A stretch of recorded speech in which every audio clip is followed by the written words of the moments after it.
Okay, welcome back, everybody.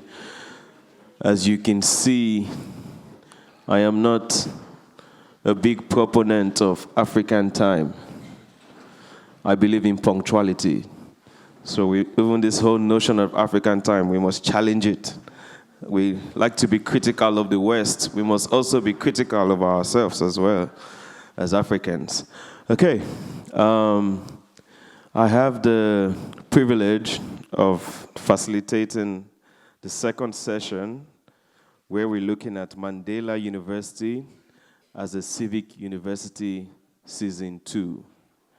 We had a very powerful first season.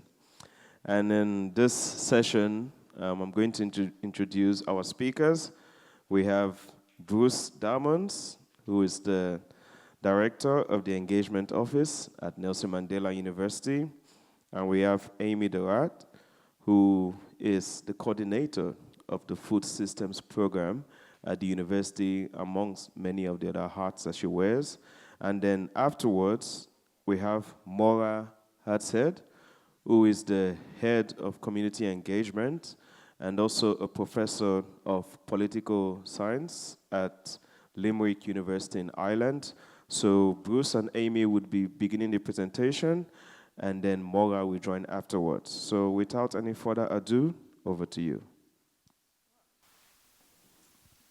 Okay, well, we've already been introduced, so I don't know, do you think that's sufficient? Okay, cool. So our presentation will be focusing on the different approaches that we have used in the engagement office to achieve the objective of wanting to elevate the engagement mandate of the university.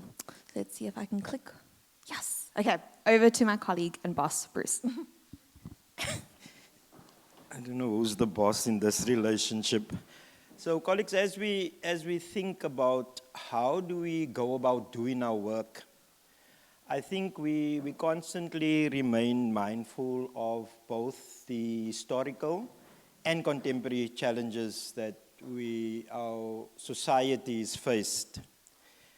We say this, that when we want to do our work in this way, which I'll speak about, we have to understand for who's this work, with who's this work, and the preposition around engagement is extremely important because we think the preposition dictates how we will posture ourselves as an educational institution. So we suggest that the work is political.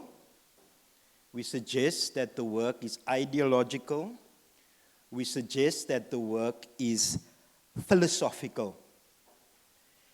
And as the first session showed us, it can be contested as well.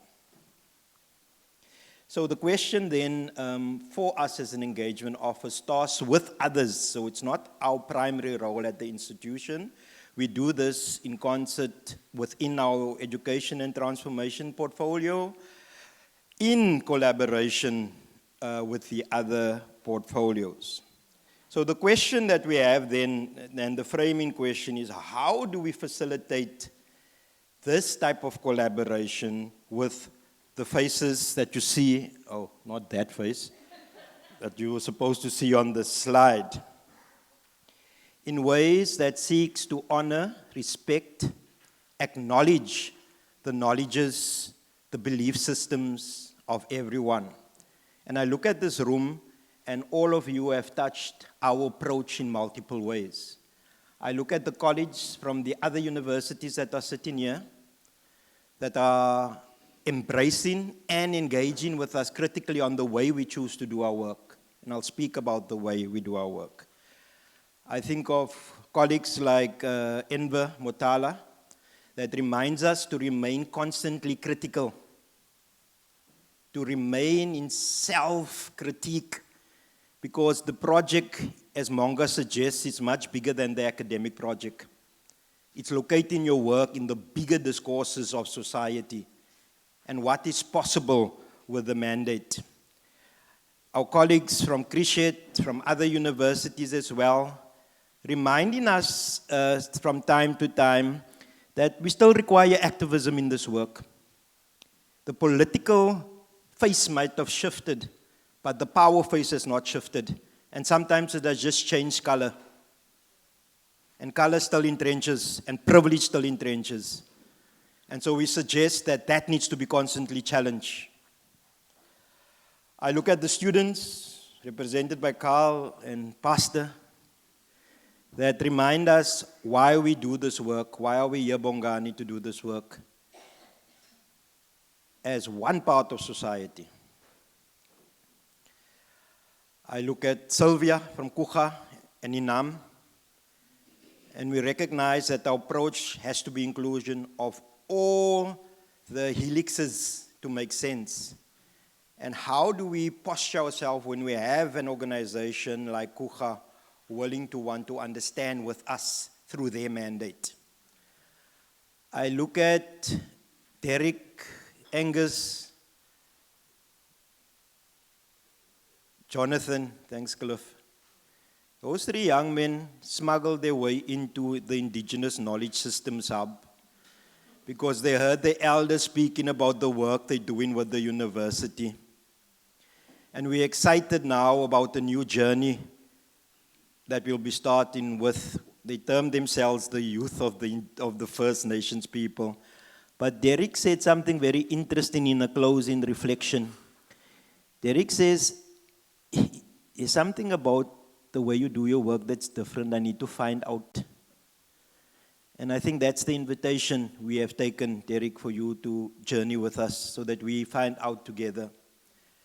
I see the colleagues from the Transformation Office and Sharon's office, from the Skanyi, from the SD's office, that's really critically thinking with us in ways that make sense. The Hope Revolution vision, I don't think, Jenny, the tension that we have within the project is exactly the tension you're asking about power relations and the offices we all occupy.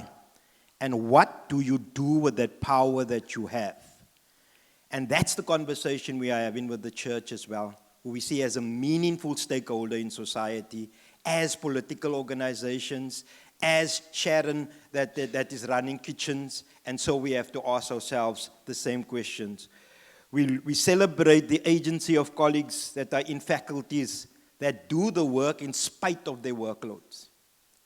Our DVC will tell you that this is an extremely underfunded mandate.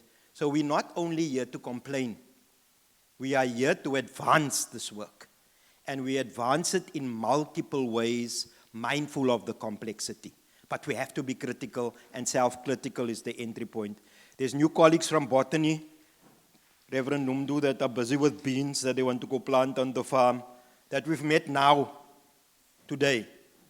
That's our approach. Where do we find solidarity and collaboration in different spaces? How can I forget the organic intellectuals from Zwedi Development Forum that have conceptually designed a framework for their community in spite of the odds, that can make you feel safer than the police when you walk into the highest crime precinct in Kabeja.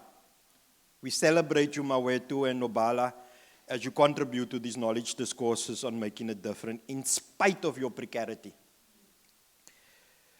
I celebrate all my other colleagues, my ex-colleague and now constitutional colleague that's coming to oversee and engage with us.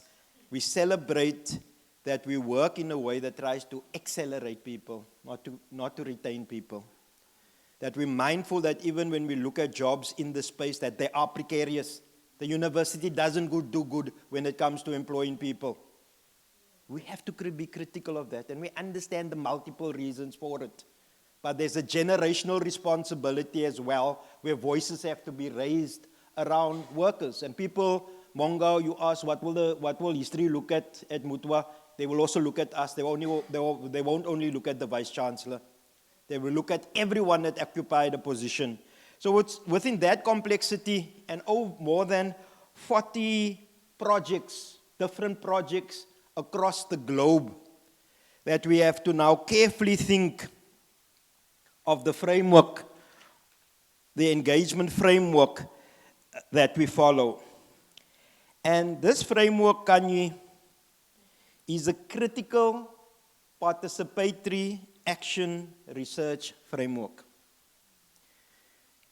And so this is not a lecture, but basically, as we learned about where to when we were decoding the Sabella, because we had a leader of the 26 in the Stellenbosch workshop that was responsible for writing the code of the 26 gang. And his principal, and he corrected me on one area because I was fantasizing about gangsterism as the main decoding and excited about words. But he corrected me on the side, not publicly as we sometimes do, he said, remember the origin of Sabella was also as a form of resistance in prisons, because this was the way of getting messages out to our community. It was then migrated to purposes other than that. And in the code, certain languages are used so that others won't understand. So language is important for us in our approach. What is our Sabella when we engage? How do we talk? Do we use language that include or marginalize? Race is important in South Africa still. I don't think it's a dominant factor. It's evolving, but race still plays. If I can't recognize still my historical privilege when I do the work, I might be blindsided in my own analysis of some of the work that I must do. Class is playing a big role. As there's an emerging black middle class, those that followed a certain political ideology, the expectation was that there would be greater liberation of the masses. But there are some suggestions now, there seems to be greater oppression of the masses and a bigger black middle class. I am in the black middle class. Okay? Then the notion of what is participatory. Thank you for that clarification, Monga. Monga's other title is, besides a community engagement practitioner, he calls himself the community shop steward. Are we having this paternalistic type of engagement, or is it authentic, immersed engagement, where the Vice-Chancellor suggests we have to navigate to learn from a sitting position? The action research part, action learning and action research part suggests that we are constant learning in motion, not in reading or writing only, but in actually doing the work. So as we engage in with faith-based organizations, how are we dealing with power and religion? Cannot be divorced even from that engagement because we position our work critically. And then the research. We are in a constant context that's evolving and moving. Therefore, I must sound a bit academic, Lynn, so therefore, our methodology embraces three key components that emerges from Paula. The development of democratic, authentic, and Amy cut out the others, spaces and places. And I suggest authentic and democratic is also co-constructed because we have different ideas of it. But you see, I also have a position as an academic and I can bring it. But I must bring it with the thoughts of others as well. And it's the actual space that must help us clarify for our discourses how we would regulate that democracy and authenticity as well. The second one is trusting and supporting relationships. You will see in our methodology, relationships are key, Gashwal. If we don't have relationships, we struggle with our work. People tend to want to jump to work first without spending enough time to get to know one another, but not know one another, know one another's works, know one another's thoughts. On the day, for example, when we were in Zweden, and ZDF was running a perfect program that the police came to us and said, how do you, whenever you come into the community, it is zero crime in the precinct. The same organizers who was the ZDF, the one leader's son was having an epileptic fit and he was struggling to get finances to get the child to hospital. The same person that was facilitating the zero crime at the moment. If we don't know one another, we cannot have meaningful discourse. The third, beyond relationship, is and what Cliff mentioned earlier, is the notion of continual critical reflection, self-critique, and inviting critique from others. I think that was Enver's hammer. You know, if you ever want to run, you can talk with Enver, and he said, that sounds good, but just write it down. And I used to run because I could speak the talk, but not write it. And he was suggesting that we need to put it down in order for our work to be critiqued, so that we can understand other propositions. Because it's through that critique that we develop deeper understandings of our own positions, and even we start experiencing shifts in those positions as we have them. Then we suggest, Karen, that what's missing from Pala is criticality. It's too apolitical, asocial, acultural. Its methodology, its methods are wonderful, but the politics is missing. And we're suggesting that that is where the niche is around the literacies that we have to expand, especially with this particular grant. So you will see everyone that's presenting here will be converting their paper in the form of an output to put it out to the world and suggest the same, Enver will be happy, including myself. You'll be my critical reader for my paper as well. But we want to thank you for your patience. You see, this is what we need, as Fiona suggested. When we work with one another in solidaristic ways, we also have to develop those values, I think, that Reverend Numdu spoke about humility and patience. Because this is hard work. People think this is nice, this is easy work. And sometimes, and I've learned over the years, that we need to give ourselves enough time to do the work. And finally, as part of the self-reflective process, is self-correction. The learning is constantly emerging. If we are doing the same thing that we were doing last year, and we had a long complaint about the lessons and we're not introduced, it means that we are not moving. We are actually a talking and walking contradiction. We're not shifting, but we expect communities to shift in praxis. So it is that deep affection. And I must say, as someone that has the privilege of coordinating and leading, sometimes it can dent your ego. There's no time for egos in this space. Because if you want to be critical, you're going to have to make yourself vulnerable, even as the academic. We expect communities to be vulnerable and humble. And I think that's the toughest part of my learning as we apply the methodology towards various forms of output. Did I do a good transition there? Okay.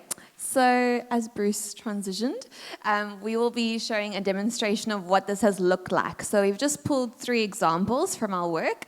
One of them was beautifully shared by the speakers before us, so we won't spend too much time there. And even that, I think, confirms that the work is being done in community, and it's not just the EO or not just the space, but that we are all part of it. So we're going to share 3 examples that are a demonstration of what Bruce has shared. So I'll hand it back to Bruce to share 2 examples, one around IKS, another one around the hope. Oh, jokes. He'll just be doing one, and then I'll be doing the other 2. So Bruce, over to you for the IKS.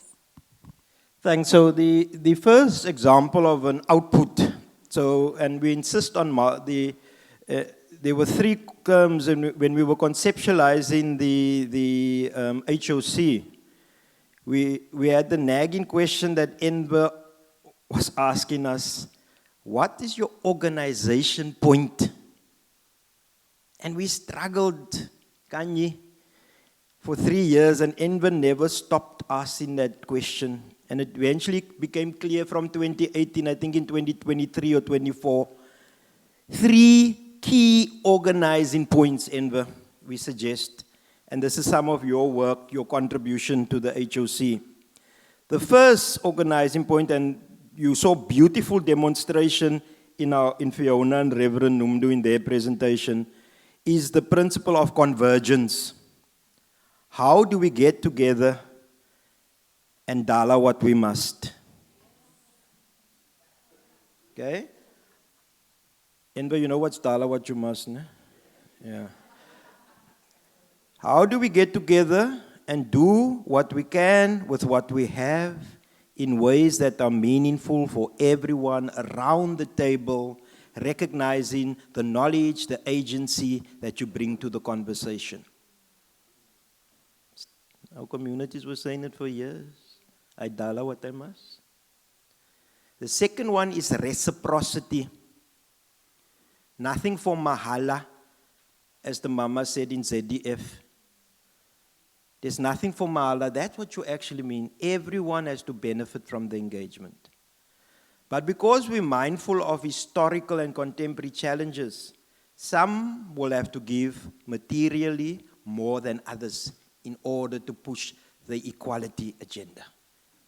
Or else then it cannot be really solidaristic if we're still trying to get the maximum benefit for ourselves or our institutions from engagement. The third organizing point is multiple forms of output. And this is Motala verbatim. Socially useful scholarship is best gained through doing the work. Remember, we normally want to start with theory, and then we want to go, but we say, no, there doesn't have to be that binary approach. This can happen simultaneously, and it has to be critical.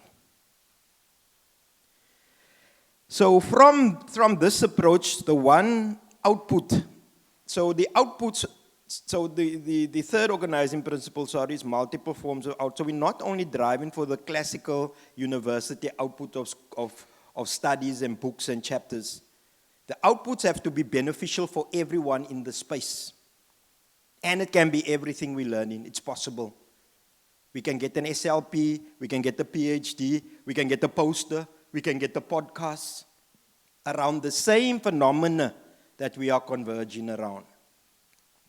So in our collaboration with the First Nations people, where we found the relationship already existing in the architecture department.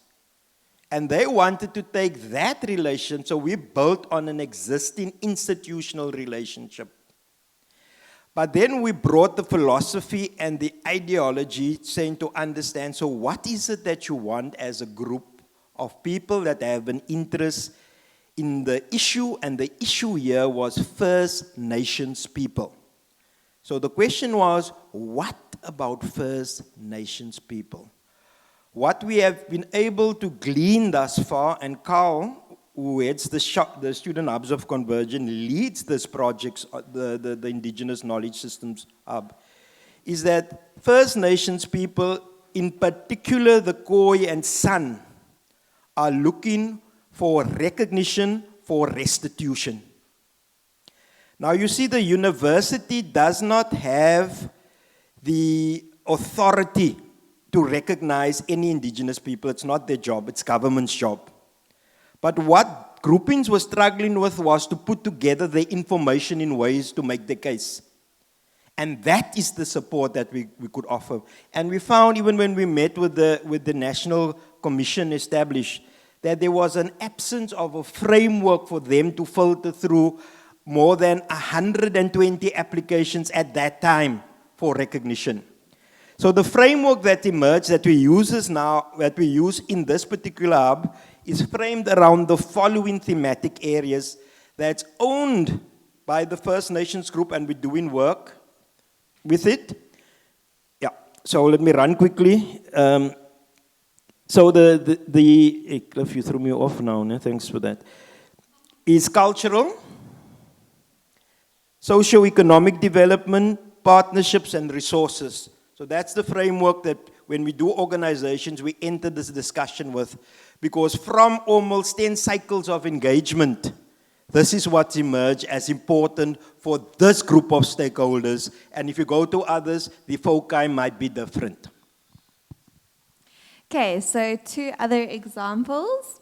So this is a collection of outputs with my face over it. This is a collection of some of the outputs that emerged from a recent visit to the Stellenbosch University. It was part of the Hope Revolution vision. And so some of them, the pictures to the right was what Fiona spoke about earlier. The one in the middle was an artwork done by Keenan, the young artist, and I don't know if you can see it from where you're sitting, but you'll see there's like thumbprints on the painting itself. And we'll bring it later or tomorrow, so you can see up close. And that was done actually during the 2-day workshop. And then to the left, you'll just see participants in a transect walk. So we spent, I think it was about the first half of the day, or one of the days, in the classroom. And then we actually went out to the space where we were hearing about these things, but actually going there. And so looking at how we can build things like transect walks into our projects, into our workshops. So it's not just one or the other, but it's a both and an and, a head and a heart type of approach.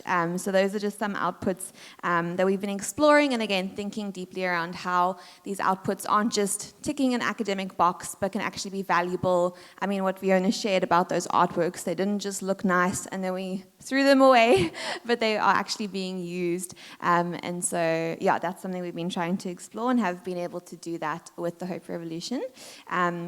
And then another example, this is where I've been spending most of my time this year, has been with what we have called snack sessions. So it's a project around student hunger at our university, a snack standing for Student Nutrition Advocacy and Communication.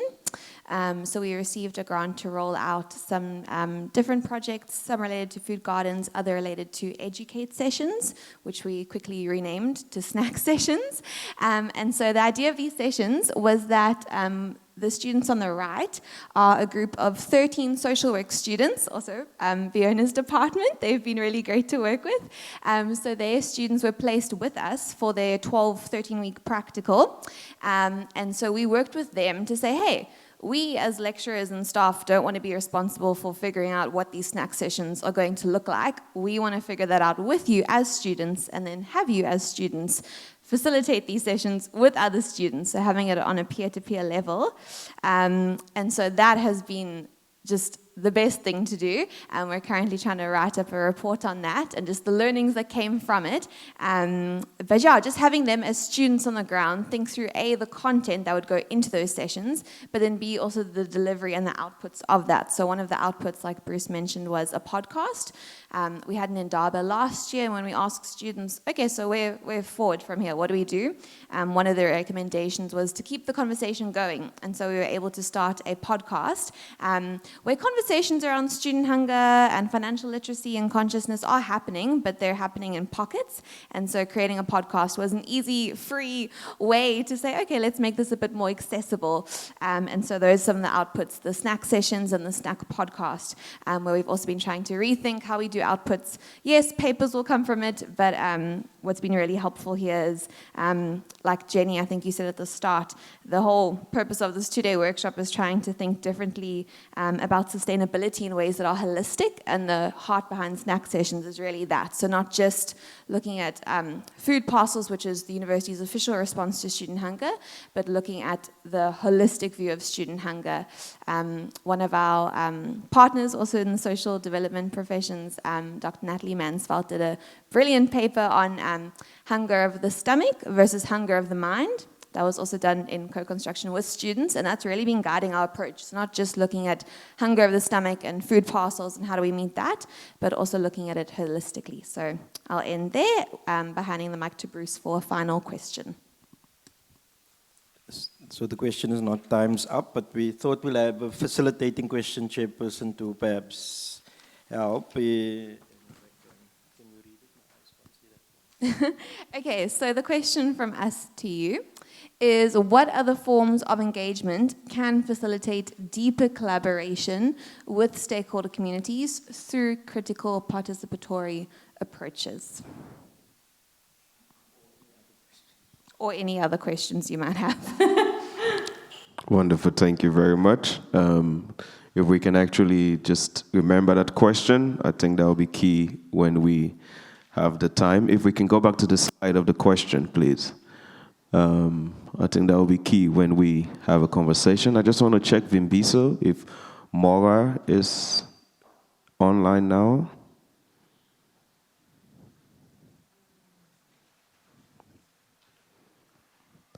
Okay, that's great. Then we can actually have a conversation around this question. So yeah, if anyone has an input, it could be regarding the question that the presenters. First of all, thank you very much for, if we can just give them a round of applause, just to acknowledge. Thank you very much. So yeah, if anyone wants to address the question or just has any input or questions around the presentation, we can take a round of questions and input now. So hands up, and then we have a roaming mic.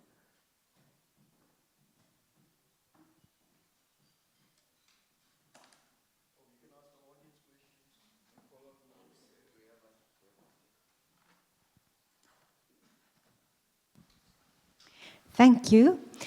Thank you for the presentations. It's exciting. I can share not from a critical standpoint, but from a collaborative and what practice we have been following already. I think in this space of creating critical dialogue is the importance of establishing platforms for dialogue. And then also in that space, the value of storytelling, the digital storytelling spaces that one can also connect back to the history. So I want to have an example of Martina Jordaan's work that she's been doing at Mamelodi campus in Pretoria, where they are actually looking into the history and developing digital story and also not only story but also physical mapping of the history. So that is an example for me that one can look into. But I think at the heart of this is the importance of discussion, democratic dialogue that needs to be, spaces needs to be created, platforms needs to be created for engagement through critical dialogue. Yeah. Thanks so much, Karen. We had two more hands that were up on this, on the left, my left. Okay, yeah, there you go, Fiona. Yeah, so Karen spoke about the one which I wanted to highlight, which is storytelling. I think we saw with the Hope Revolution, sharing of witnesses, telling your testimony is such a powerful, very powerful liberation tool.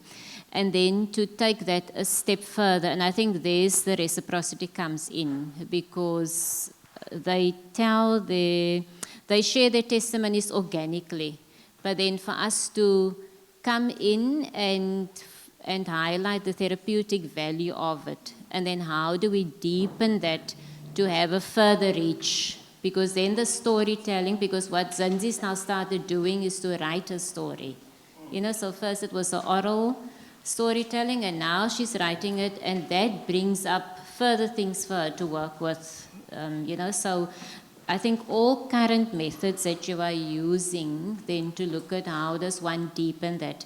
And then secondly, I think it's to look at what are the communities using. You know, so what are the methods used in community to achieve the ends? Because communities have been solving problems long before we arrived. You know, and then it's drawing, and I think you do that naturally, but part of a Transact walk also points you to, if it's through games, if it's through dance, which comes so naturally, if it's through singing. Yeah, thank you. Thank you. Just before we get, we're going to continue the discussions. I think Maura is available now. So if I can ask Bruce and Amy to note those contributions, and then we'll have you when we come back again, and then we keep the conversation. But over to Maura, all the way from Ireland. Yes, it would be easier to talk if I was unmuted. Hello, good morning, everyone. I recognize Clifford's voice. I Good see morning, Jacob Maura. there. Good morning from the Nelson Mandela Outreach Office. You have your mug. And I have a presentation to share. I was asked to talk about seawater, is that right? That's right. Hello? That is correct, Moa. All right, yes, so can I share my screen, is that okay? Yes, you can do that. Okay, good morning, that's me, looking slightly younger with more hair and less grey. And I'm very glad to talk to you today about CWEL. And CWEL is the acronym for the program that we deliver, which is on community, wellness, empowerment, leadership and life skills. Exactly what it says on the tin. So just to orient you to where we are, if I could get my slides to work. Yes, okay. Okay, so as I bring down my heart rate and try to compose myself, here's the orientation. I said good morning from the Nelson Mandela Outreach Office. So you see where we are. This is Ireland. We're in the very southwest of Ireland. And if you're coming as a visitor, then this is typically Limerick City. You'll visit King John's Castle. That's the King John that was famous in the story of Robin Hood, the so-called good king, although we didn't think he was very good to us, and in fact he never came, and we had a bit of a rebellion to kick him out. But still, we have the castle for the tourists. It's very nice. And if you look at the map of Limerick, you can see here on the right-hand side is where the university is, little university dot there, and there's the castle. And that's a distance of 11 kilometres. And in actual fact, you see there's a little canal walk here, so it's a very direct distance, a very beautiful, there's a footpath that goes from the university right the way to the castle. And you can also see that the way that the River Shannon curls around and creates what's called in Limerick the island. So this here island community is completely surrounded by water. Of course, there are bridges onto the community, but in Limerick it's known as Doyland, the island. So that's the view you get when you're a tourist. But actually, to the north of the castle, behind the castle in the island that I've just shown you, and to the south side of the city is a really quite different story. So on the north side, on the south side, and on the island, we have the highest total deprivation rates in the country. And they're not only anecdotal, as you see there, drugs, crime, all of the incidences. We have a national agency, PUBL. PUBL is the Irish word for community, that collects statistics. And I have the link here in case you're interested in how we measure. But essentially, they measure 10 variables in terms of educational status, income, the number of houses, the number of bedrooms in your house, the number of people that share rooms, the number of people who are single parents, low skilled, unemployed. And in all of these ranges, in all of these rates, Limerick is the winner. The communities that I've just showed you reveal that we have the 4 most disadvantaged electoral divisions in the country. We have 7 of the 10 most disadvantaged in the whole of the state. And a lot of our data looks at what are called small area data, so little pockets of between 50 and 200 households. And if you look at the census in 2022, then you see that those small areas, those electoral divisions in Limerick, we have 12 extremely disadvantaged areas with relative deprivation scores that range from -31 to -52. So the baseline, the average for the country is +30, and we have areas that go down to -52. And the percentage of people that we have living in those areas that are characterised as extremely disadvantaged, in Limerick we have more than twice they have anywhere else in the state.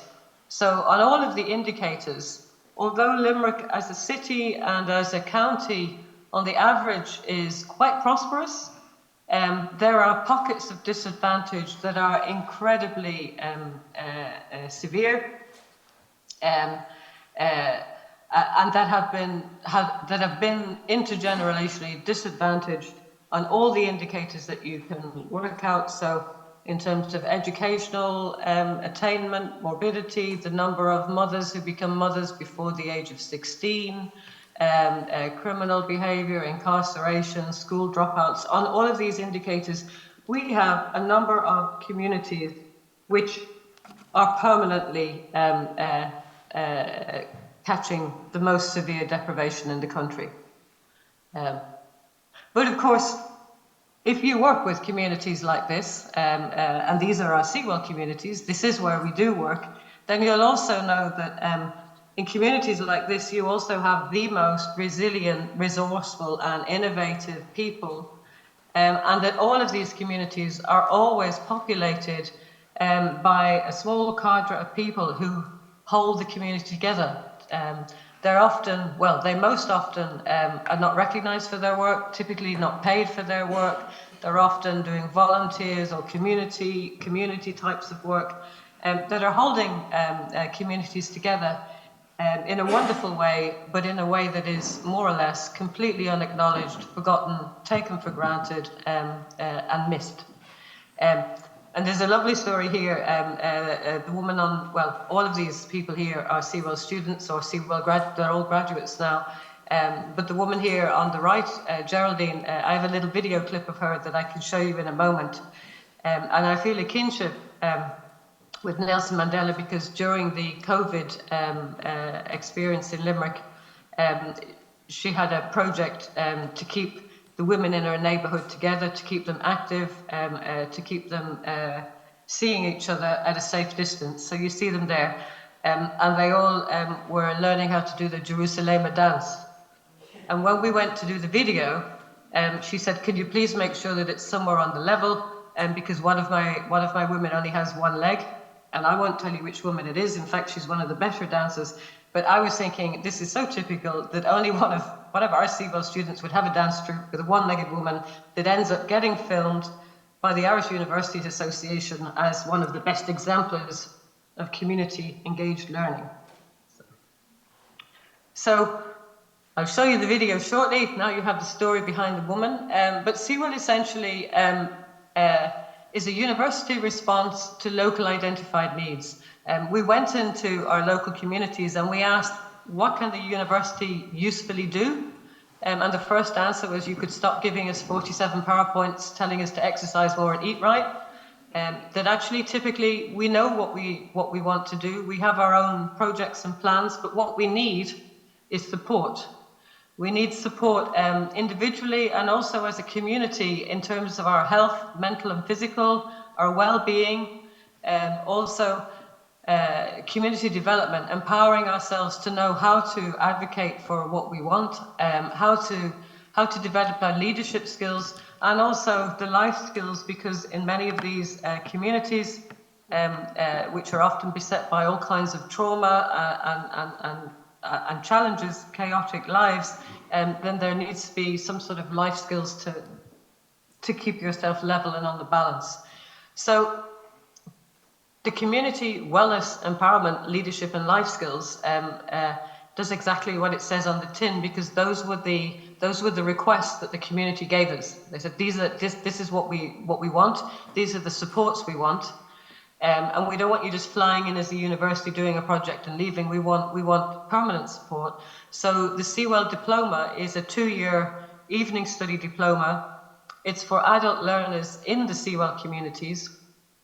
And we see it very much as a chance not only to build up individuals with a diploma, but to build local teams and to build local projects with local partners. The Seawell curriculum, each of the modules responds to a community identified need in education and in support. So in the first year, there's a lot of attention to individual well-being, mental health, personal development. They then move on in the second half of the first year to look at a broader range of health and well-being, managing health in the home and the community, empowerment and life skills. And then in the second year of the program, our students are trained in community facilitation, community consultation and co-design. They spend the autumn semester before Christmas, the semester that we're just in now, consulting with their communities, because they all are embedded in their communities, to to identify a need, but one that they can deliver a project to satisfy an identified need. So many of the Seawell projects are not great, glorious capital buildings and expensive projects. They're small community projects. We don't set our students up to fail, but in a small community project, you learn all of the skills in co-design, consultation, project management, time management, delivery and so on that you learn in a larger project. And also in this way working with our community partners, because every project has a community partner. Every project is co-designed with our community partners. So in doing so, we're building the social capital and the capacity of our communities. Because typically, whereas in the rest of the university, our graduates might go on anywhere in Ireland or overseas, in our communities, our adult learners typically stay in their communities. They take the Seawell course because they want to deliver in their communities. And then we now have a whole sort of strand of Seawell graduates across all of our communities that are furthering the support with their communities and so on. So in the spring term, having co-designed and consulted with communities, they then deliver their project. And that Practicum 1 and Practicum 2 is the practical learning by doing, delivering a community project. And I'm hoping, if you're a more visual learner, you can see the shape of the program there. We begin by building personal development, well-being, personal development. We move out into the community, then we look a bit at how it works in theory, and then we deliver in practice. And typically, the pedagogy that we're delivering here is active and situated. And that means that all of our Seawell students, they learn by doing. The learning takes place through the relationships between the people, and it's a learning that connects their prior knowledge, their authentic and informal tacit knowledge, within the context within which they find themselves. It's also sometimes been called inventive curriculum design. And this refers to the notion that the curriculum content is embedded in the communities, which can create new perspectives that ripple through the communities to provide positive change. So the design approach that we adopt in Seawell positions curriculum planners, lecturers, and community members and students equally as co-authors of the knowledge creation that they are involved in. So students on our Seawell program are not viewed as they might be as passive consumers of a third level education, but we consider them as co-creators and co-educators, knowledge users, knowledge drivers, to promote social change. So in inventive curriculum design, the theory of inventive curriculum design is that you're actively encouraging the people designing the curriculum or co-designing the curriculum to disturb the boundaries of established values and practice. So we begin with the intention that we are trying to engender change, and we do intend to do things differently to the way that they've been done before. A lot of the learning in Seawell is deep learning. So deep learning is the academic term that refers to going beyond, in inverted commas, simple intellectual development. We're not simply teaching content, we're also teaching experientially. So a lot of our learning, in addition to the content, is affective learning, emotional intelligence, human, personal, intercultural capital, which is intended to be transformational, engaging with elements, if you like, of integrative learning and a very, very strong emphasis on reflective learning. So that's the pedagogy, and I'm hoping that I can share this video now. How will I do that? Let me see, does it work?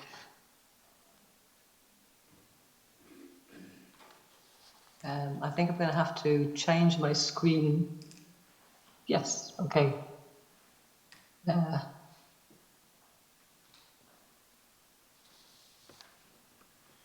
Here we go. Okay. So this is the student that I described earlier, explaining how Sewell works for herself, and also explaining the learning and the pedagogy.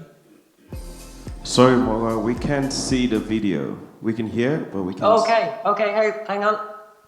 Thank you for telling me, Cliff. I shall stop sharing and then I'll share again.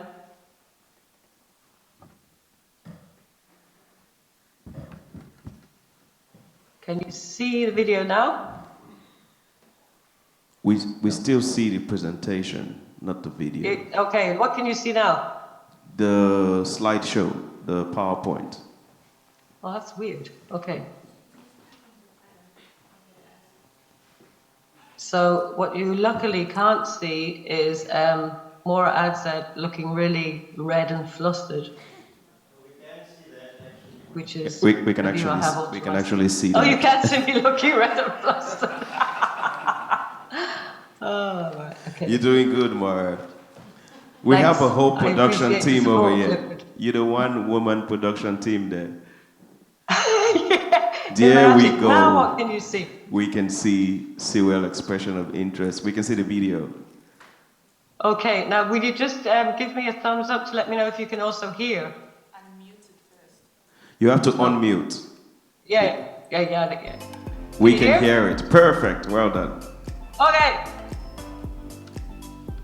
Sewell came about through meetings with organisations and UL to draw up a plan to empower people that were working within the community to get a diploma so they could further their work experience. The biggest issues for us here in the Southfield community were the older people. Detachment, loneliness and isolation. The Sewell participants interacted with the older people. As part of that, they'd created a book of beautiful images of Limerick that helped lift the spirits of the older people, but also had lovely poetry and health and well-being tips that supported the older people during the pandemic. The intervention really came out of the active living module, which is part of the Sewell programme, and the idea was that people would look at their own health, look at how they could increase their activity levels, and then how they could do with their families and with their communities.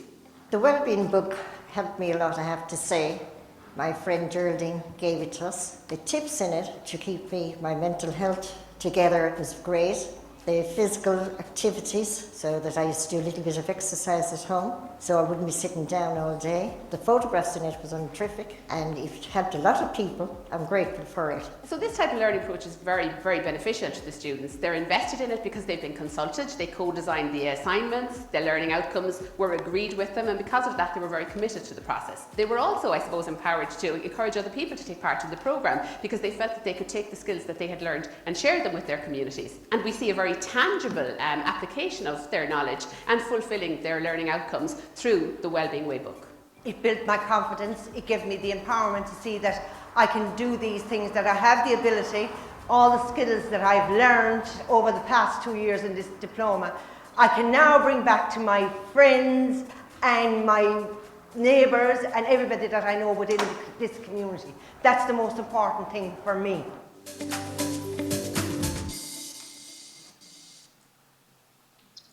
Okay, now how do I get back to the presentation I was giving you?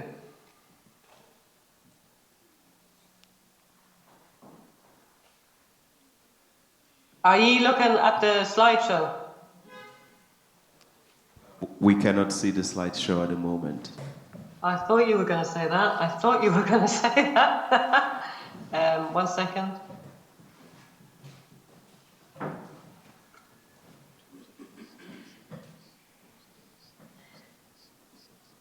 So I think I'm going to have to stop sharing and then share again to get back to you. I think that's a Although, what I could do is I could just stop sharing altogether and look at your lovely faces and talk to you. How about that for a plan? That sounds great. So, there you go. Let's just I was about to finish anyway. So that particular project was developed in the pandemic, and that was a booklet. It was a booklet of the 5 senses. So there were activities that people could, all kinds of things that they could do, often when they were on their own, as well as the dance troupe there doing the Jerusalema. But many of the other projects that our students do are are very physical. So they have built playgrounds. They have arranged older people's tea parties. They have created exercise for young mothers. Again, they've built community gardens. The projects are entirely contingent on the community need, so they can take any shape or form. And what you see from our students is that many of them really, really enjoy it. So we've had our program evaluated, a 360 evaluation from students, from the community partners, from graduates of the program and students in the program. And what they say is that when it comes to community, one of our students said, politicians should be doing this.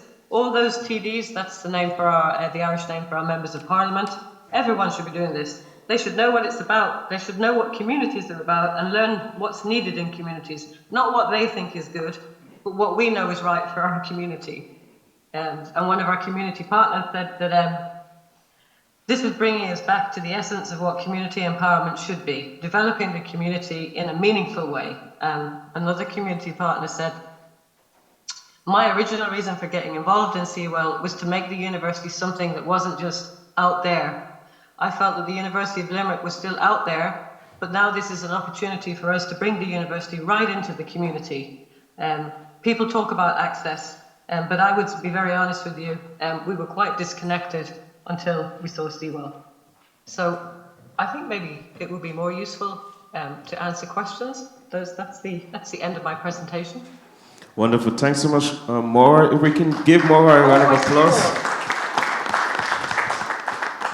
That was a brilliant presentation. So we already had 2 comments. I believe, is there any question from the chat before we, if there's then maybe someone can read it out. I think something popped up on the chat. Yeah. Oh, they're just comments from the chat. If someone can please read it out. We use photo voice. That would be one of our consultation mechanisms. And when we train our students in the autumn semester, they do a photo voice activity looking at their community and bringing back photos of their community. It's one of the methods that we use frequently. Thank you very much, Maura. And then we'll go to the question now, the last comment, and then we'll give the presenters a chance to respond. Then we do a second round. Over to you.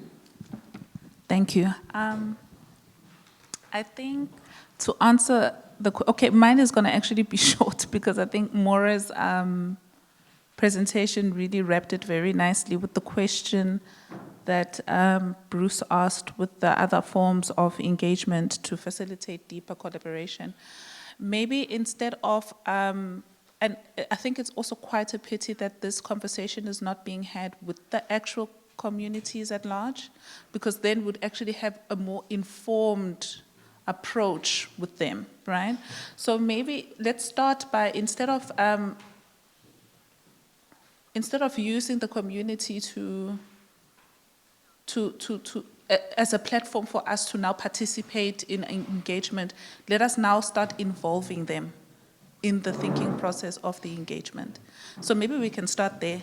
Involve your communities, and I think it's great with the establishment with ZDF, because at least now you have infiltrated the Zwede community, but what about New Brighton, KwaZakhele, and all the other ones that are in and around Zwede? So maybe let's start by collaborating with them and not just participating and saying we want to do a food drive, for example. Thank you very much for that. I'm going to have the presenters respond to some of the comments, but if someone can please read out what was shared on the chat. I don't have access to it over here. I'll read it out because I'm reading it. It's somebody talking about public patient involvement, which is what they do in health sciences. So it's their way of doing participatory research, where they have a patient representative who's involved in the research process, who represents patient views and helps in the co-design. And in Ireland, we've done a lot of work in Ireland in trying to develop community engagement. And we did a survey of all of our colleagues, and when we got to 47 different methodologies, I think we stopped asking, but public patient involvement was one of them. And the key issue that became very, very clear in Ireland is that lots of different disciplines engage with these values of co-design, consultation, participation with people, not on them or to them. But in each of our different disciplines, they're called different names. So public patient involvement is what health scientists and health researchers, it's their way of engaging. Citizen science is the way that maybe physicists and chemists engage. If you're a psychologist, you might call it participant action research. If you're in a business studies, you might call it appreciative inquiry. One of the first things we have to do as an academy is just understand that we all have different ways of doing something that involves the same values. And of course, you know, if you're trying to work with a community and they're looking at biodiversity and they're counting butterflies, then the method that you use is going to be very different than if you're working with an older community and they're looking for mobility for people with dementia. Of course, you're going to do a different way of working. So what we have to understand is that our methods are attuned to the kind of work we do. But what we need to agree on, which is the conversation we had in Ireland, is the values that underpin the methods. Because if the values are co-design, consultation, participation, doing research or activities with people, then it really doesn't matter whether you call it, well, from my point of view, I don't think it matters whether you call it public patient involvement, action research, participate. You know, the label is just a label, but it's the practice and the values that are important. But because we needed a label in Ireland, we speak about engaged research and engaged learning. And we hope that this is the umbrella that all of these different methodologies fit under. If you share the values, then you're part of the engaged family. Wonderful. Thanks so much, Maura. Amy and Bruce, any reflections on the comments? Yeah, no, I think on just a reflection, I agree with Karen that the more critical democratic dialogue spaces we can create, I think the better for the knowledge project itself, and then to co-construct ways of to be responsive. And I think it's about using every opportunity. And like Maura suggests, that we enter into the space with strong values, that it might be contested, it might be confirmed, and I think it's us being relatively comfortable in certain intention to encourage these type of discourses as well. And then people have been hearing Zinzi's name, so let me just give the backstory to Zinzi. Zinzi was homeless a few years ago in Stanford Road, the BP garage. She decided one day to walk across, so there's a church there, and then someone in the church sent her to the Hope Revolution Vision. And that's where we met Zenzi in Pretoria. And then through our work, Zenzi then graduated out of the program, and now she's been recruited as a research assistant into this particular project because of her knowledge and expertise around substance abuse, having gone through the program. And I think what Matilda was alluding to this morning is that she's brought such a wealth of knowledge and network that enables many other projects that we engage with in that community. And that's a testimony. I think that was Fiona was referring to, that her voice is much more powerful around substance abuse than any of our voices can be. And then it's how do we bring that knowledge in ways that can then not only bring the testimony, but also help people think about the appropriate responses within particular contexts. Then the third question is on, I think you're referring to about place and space. That's our new term, that we're thinking about. Place is what Fiona said when we come here and we do this workshop. How are we set up? I would argue that all those stakeholders that we engage with are in this room. But it's how the discourse is set up. That we have to still be mindful of conscious and we still have to be conscious of power, even in the form of setting. And so I think we could have done a better job. So that's a critique well received. But beyond the space, beyond the place is the space. Then how do we do this work? Because you still find the setup talking to instead of talking with. And people always responding to thoughts. So there's a long way for us to go, but I think we need to be explorative in our very nature and try these multiple forms of engagement. And then the exciting exploration that we're doing with Limerick University is attempting to get a community engagement qualification registered as a university qualification based on the Sewell model. And the initial thoughts, we'll be using the Limerick architecture to help us think through it. But the idea is that anyone wanting to do community engagement in a critical, meaningful way, irrespective of your qualification. The primary qualification is a passion for community growth and development. And so I'll ask Maura a question. Who are your students? Can you just give us a description of your demographic of students? And what is your admission criteria for the diploma? Because this is a registered diploma at Limerick University. So students graduate like any other students after 2 years having completed the course. Thanks, Cliff. Thanks, Bruce. Maura, just before you respond, if we can just have Amy's reflection, and then I'll come to you, Maura. Over to you, Amy. Yeah, I don't have too many thoughts other than I agree with Karen, your point. I have a background in media, so I'm especially bent towards how do we share stories in a way that is meaningful, accessible, and so we've really been trying to explore that with the example of snack that we shared. And so this was our first year, and so hopefully this time next year we'll have a lot more reflections and lessons and accessible digital spaces of dialogue. So I guess my reflection is watch this space. Wonderful, Amy. And then Maura, over to you. So I've written your question, Bruce. I will answer your question, but the first question, I'm not sure, was that Karen? I didn't see if somebody from the audience was saying that the university needs to change, not just doing food drives. And when you say, how do we do that?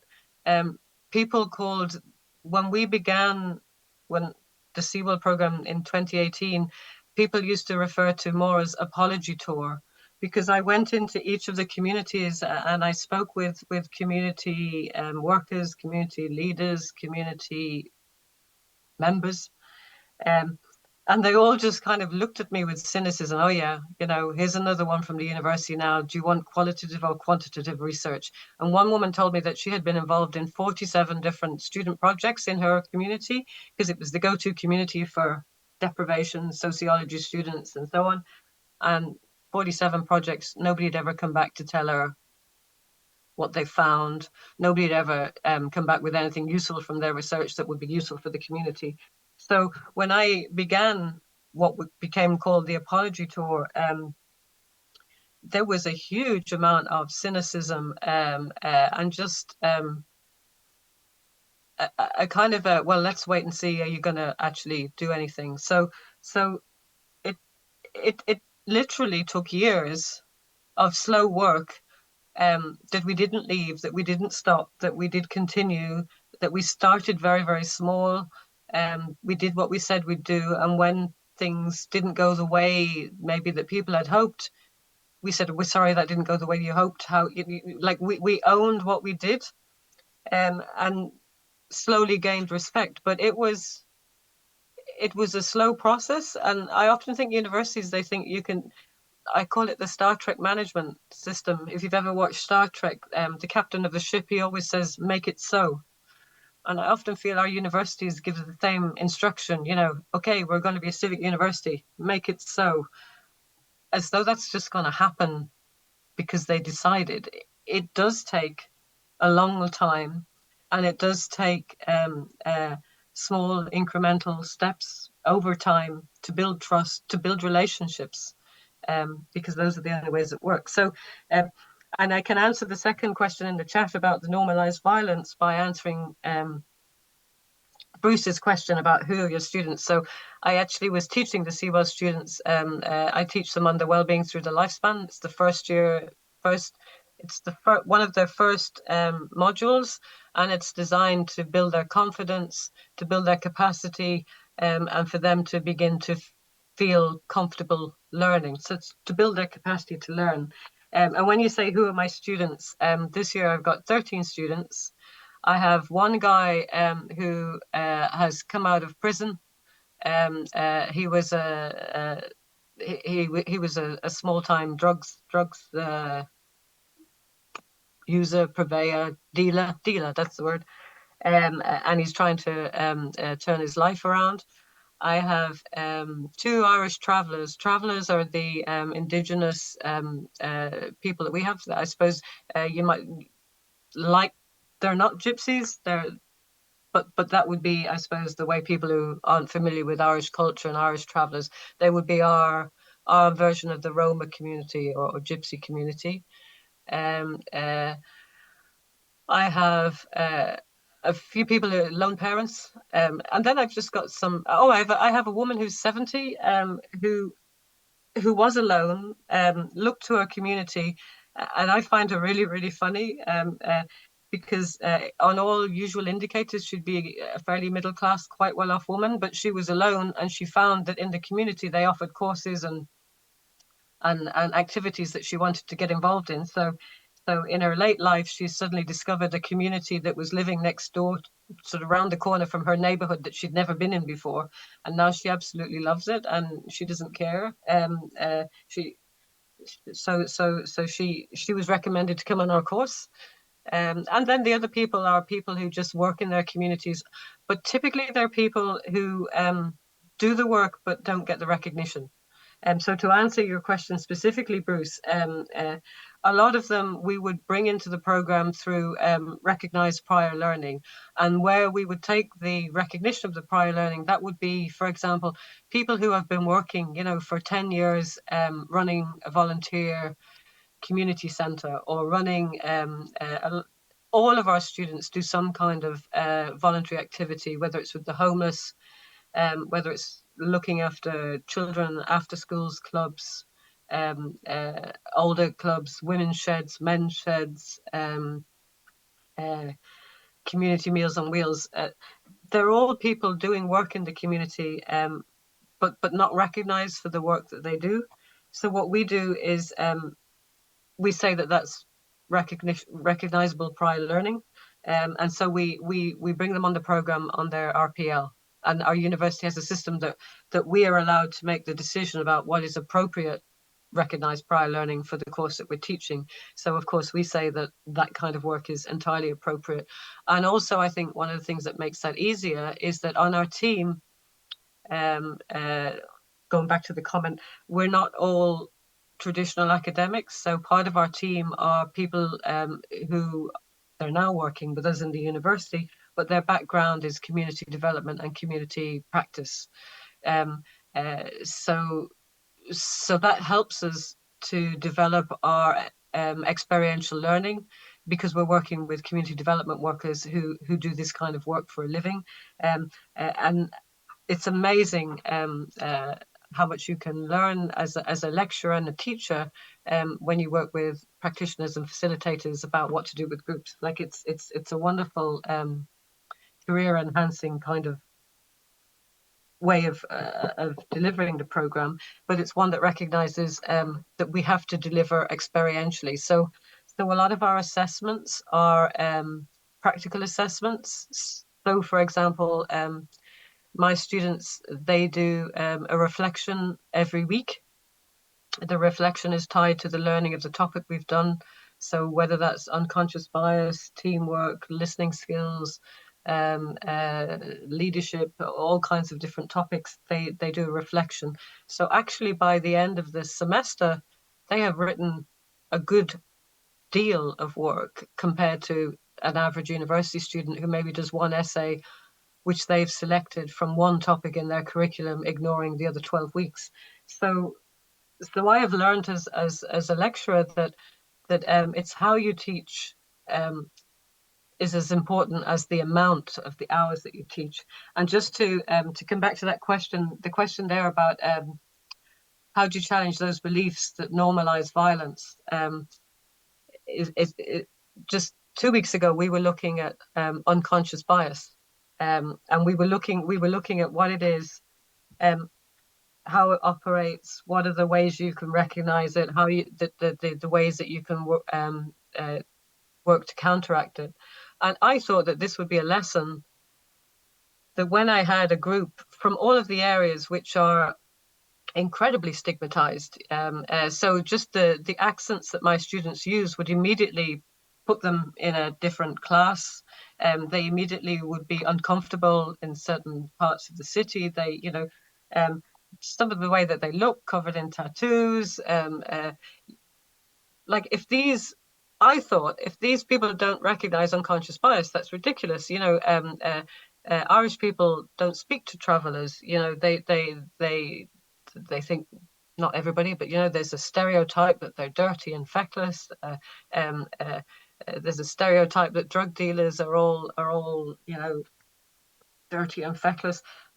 But I was amazed teaching a class on unconscious bias that my students all struggled to identify what that was. And I think that goes to the question that I think is it Michaela had asked, because their bias and their structural oppression is so embedded and institutionalized that they just don't see it, and they and because they live that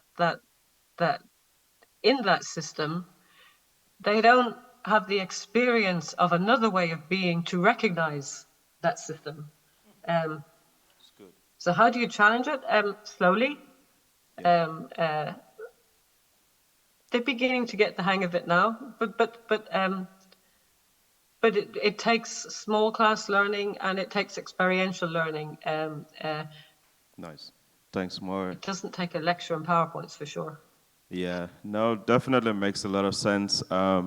We have 10 more minutes. I'm just also being mindful on this side because lunch is next on the agenda and hunger is a national issue.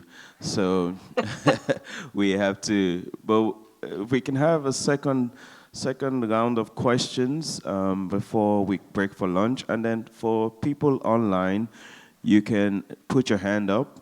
And then once we recognize the hand, then you can unmute and ask a question. But so it's open to those in the room and online. We have a hand over here and one at the back. Hi.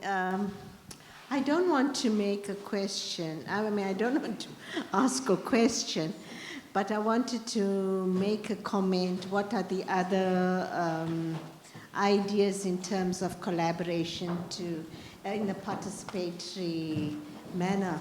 And I just want to share that something that we used in the village, and it worked very, very well, and is to work with the resources of the village, the natural resources. So we created a diorama, and a diorama is basically like creating a mini village or a mini replica of what you dreaming of, what you visualizing. So we use straw and we use sand and we use sticks and paper and so forth. So I think it engages the people a lot, and also using clay to mold the animals and so forth. So I thought that was a very exciting way of action learning in a participatory manner as well. In fact, Karen and I did it together. Wonderful. Thank you very much, Jiver. We have a contribution at the back. Oh, thanks, eh. I was just thinking, or let me first say, I'd like to commend the idea or the initiative of an integrated and all-inclusive collaborative approach to the civil society. Let me say this. I think it's important that we have to specify who the community is that we're speaking to or that we want to address, or who is the influencers or the change makers in our community, so that we can address these people instead of just going to the communities. And I was thinking, who is the change makers? Who is the influencers? And I think it's the churches, the religious groups.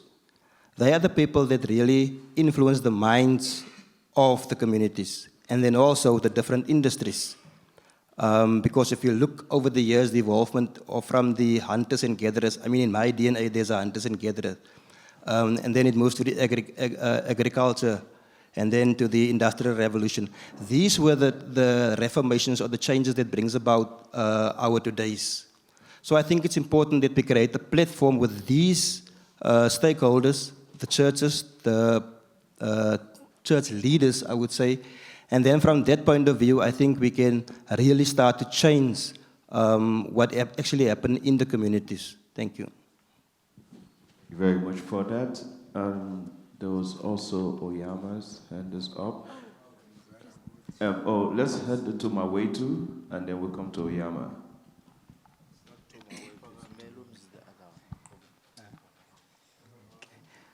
Can I stand up, Ms.? Oh. Good afternoon to all of us. I have appointed Oyama to translate for me. As I'm sitting here, man, I'm thinking that how can we be assisted in terms of making sure the message goes out there to the whole of metro community? Ndicinga ke into yokubana one, kukho the issue of substance abuse, which is killing our future in terms of our children there.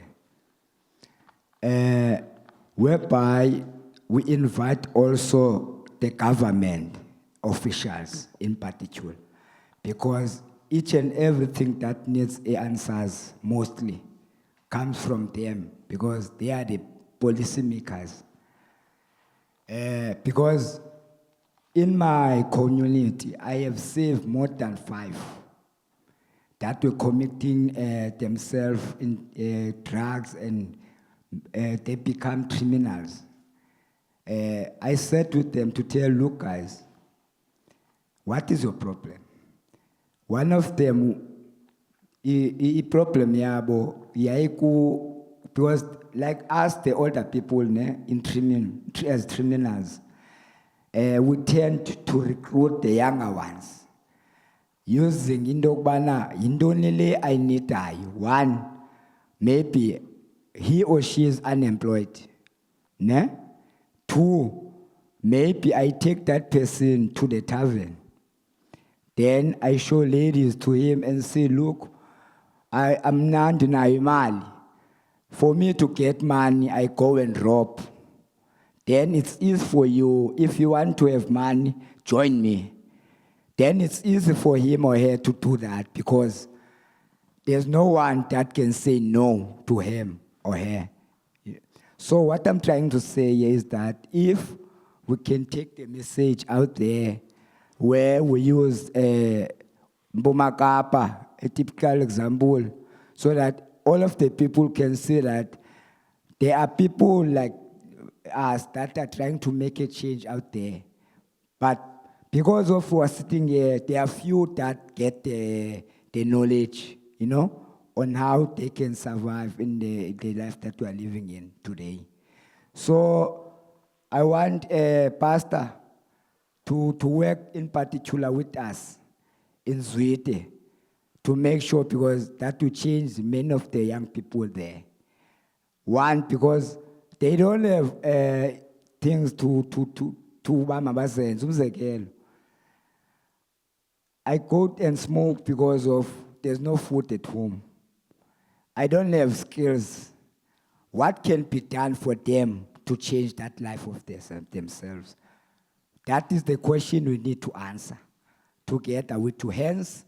I was saying that we need the government officials or the ministers to be part of these discussions so that they can come up with funds for institutions, I mean for people like Mr. Jacobus, to make sure that they spread the assistance in our country, to make sure that come 2040, yabo, there are people that are living a nice life and who are free of crime, because crime is the main part that is happening in our community because of drugs. Thank you.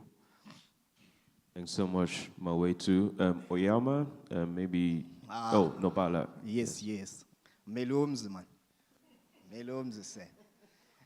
Oyama. Apologies, Belumzi. Uzaqhuba Oyama, ne? Yeah.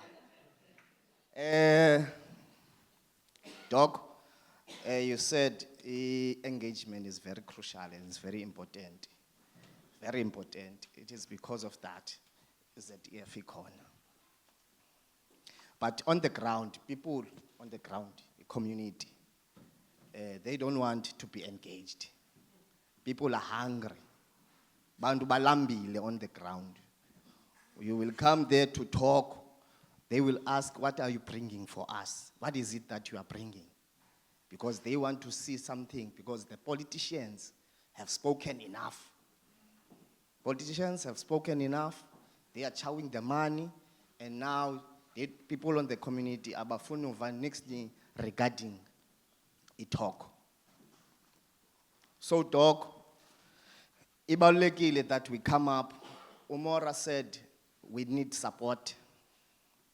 Support is very important, so that we can go there as Zilanduka, organizations sends a lendo that needs to be done, so that abantu can get capacitated, people can get skills, abantu can go out there and not depend good government, so that people can depend on themselves.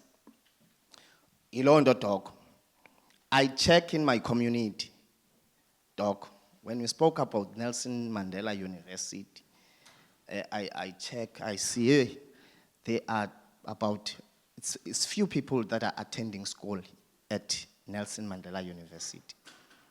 Most of them are coming from Kobo, Bane flats in our areas. It's many people who attend university, but they are coming from afar. They are not from our community.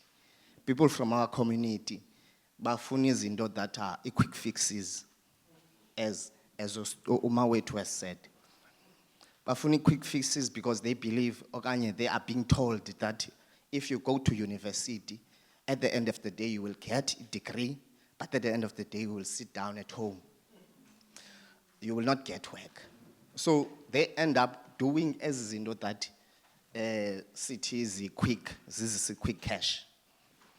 So kukho ezo zinto, Doc, esinida that we sizisuse kwabantwana abakhulayo at an early age, to say that education is very important. Education is very important. Even those city bahlala kwi flats are not from in our community. They do not come back bafike in our community banikezele baplowe back banikezele information.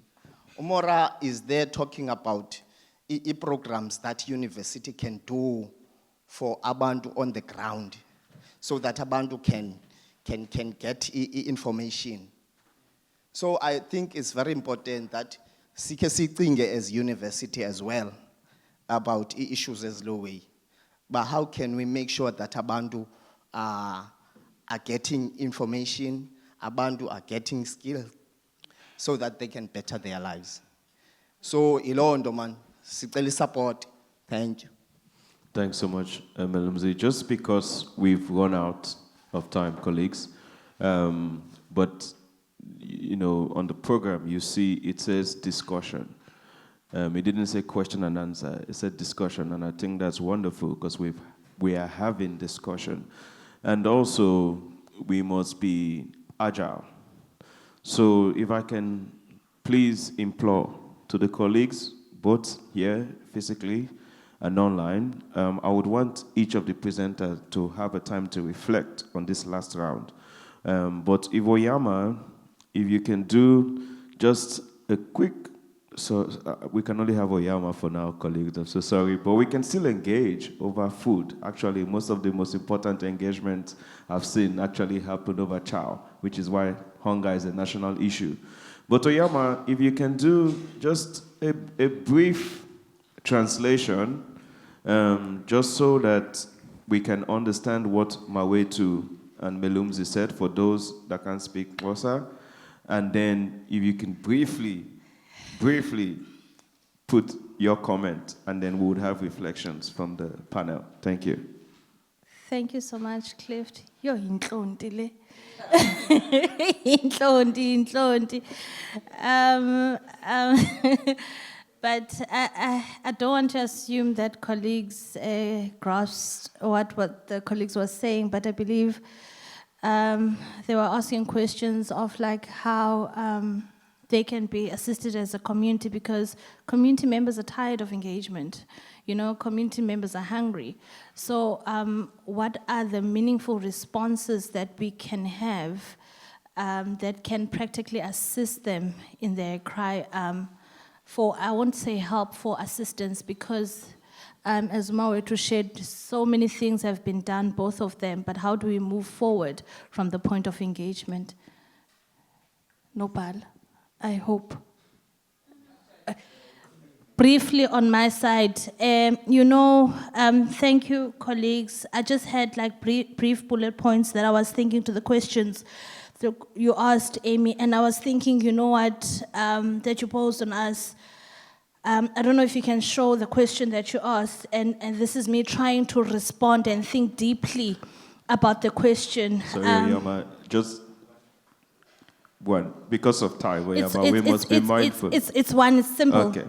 For time, I feel, Bruce, I was going to make an example of Bruce, but quickly. I think we need leaders who are willing to have their ears on the ground and feel the vibrations of the communities in terms of opportunity and challenges. And also we need to have practically leadership who are willing to sit down, listen from a sitting position. And I want to flag the word practically, because we speak it, but I don't think we do it.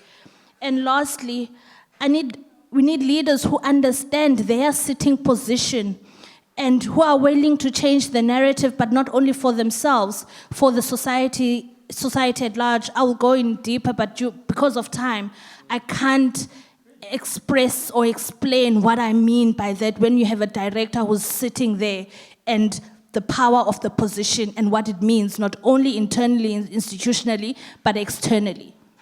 Thanks, Cliff. Thank you, Oyama. So I would have the colleagues over here, if they can just have their, so you're going to respond, but also have your final reflection. So we can start with Amy, and then go to Bruce, and then Maura finally. So Amy.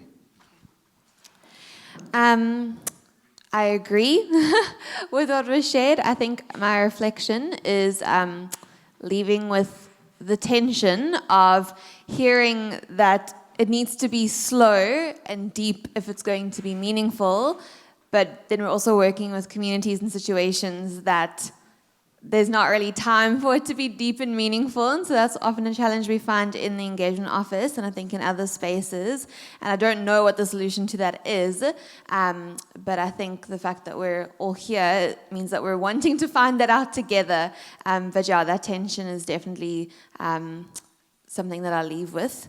I think that's my reflection, yeah. Thanks, colleagues. So mine is, my takeaways is from the last reflection is that we have to use the existing resources that are there. Now, do we optimize those in the resource scarce, both human and material? The question is, who is the leader and who are the leaders in the group? So everyone around the table that want to contribute to the discourse, how we distinguish them, Derek, is still a constant tension that we have to clarify. But we choose to clarify it through working, and sometimes we get it wrong, and sometimes we get it right. But I think it's just the invitation to anyone who wants to make a difference across various areas within their community. Then I suggest, Mawetu and Malumzi, that you are doing it already. You see, it might not feel yet that impact, but we admire the work that you guys do in spite of the challenge. The messaging is problematic because how do we get what message out to who and why? That's what we have to think together with you, Mawetu, as well. And I think the notion of Malumzi is whose issue are we responding to? Because sometimes we go to ZDF and we say it's crime, but people are saying it's hunger. Are we prepared to be agile enough to shift our focus and respond to the needs of the people? One of the biggest learnings as well now in doing the work is who looks after the leaders that do these projects. The leaders are running the projects, but no one is making a concerted effort to support the leaders. And so part of our strategic shift is to ensure that we build both social and economic capacity around the leaders who are leading the change in the space, because there's not enough attention given to support the different the leaders in the space. And Oyama, that's the question you have to clarify in your position, in your generation. What does sitting down mean for a leader in this generation? What is your experience of sitting down? How do you clarify it from your leadership position as senior manager? What are your experiences in ways so that we can make sense with others in saying that these are the propositions we think leaders how they should position themselves? But quite clearly, if we look at the global challenges, I think the need for activism has re-emerged again, and we no longer can sit comfortably wherever we find ourselves. Rev made that call now. The question is, are you going to sit comfortably in the institution when you see levels of oppression, when you have the opportunity to practice democratic, what will you do when that happens? Thank you so much, Bruce. Amoa, if you can do a final reflection in 2 minutes.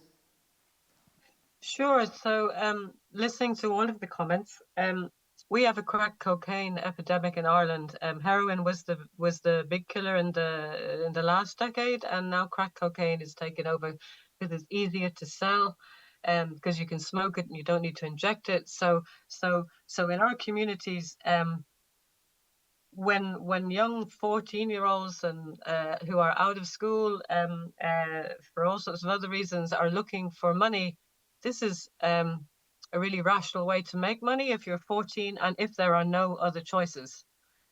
So I often think that, we talk about this is a problem for poor communities. It's a problem for all communities, but other communities have other choices, other resources, and other options. But in the communities where we work, that's the only enterprise, that's the only money making, that's the only survival strategy there is. And in that respect, I think the university is in a really good position, or potentially it can be a good actor, because when you talk about we need politicians, we all need politicians, and we all know that politicians are not as good as they should be. They're not as useful as they can be. They're always looking at a bigger picture. They're not looking at your picture. And there are all sorts of issues that are problematic with politicians. But the university is an institution that politicians listen to. It's also, it has the status that other stakeholders listen to. And so the university can play a role in providing very practical, not solutions to the whole picture, because that's arrogant. These are complex challenges that require more than a university engagement to fix.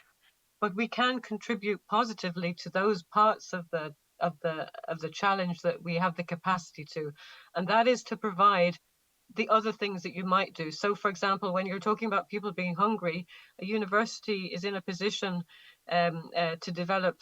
We have some of our students developed. It's called a food cloud. So shops that the food that's on the sell-by date, the day of the sell-by date, they collect it all up and then they distribute it. And they've created logistics systems that shops can just, their food that's finished on the day, they can pass it over. And that's a social enterprise. It's run by communities. It was developed in the university, but it was the university that brokered the relationship between commercial interests and communities, because the university had that capacity that it could broker those interests.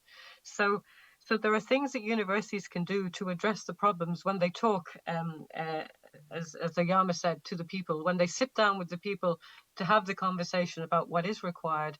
And there are things that universities can do or can support communities to do for themselves, which give other choices and other options and other possibilities, which do not fix the complex, huge challenge, but which do contribute positively to ameliorating it. Thank you very much, Maura. Colleagues, we have seen from these first two sessions that when we speak about the university as a civic university, it's not a particularly straightforward conversation. I mean, we spoke about Mandela University, or our university, being a microcosm of society. Let's use this workshop as a microcosm of Mandela University and think about how even as we're trying to have this complex conversation, not every voice can be heard because the university has a timetable for the year.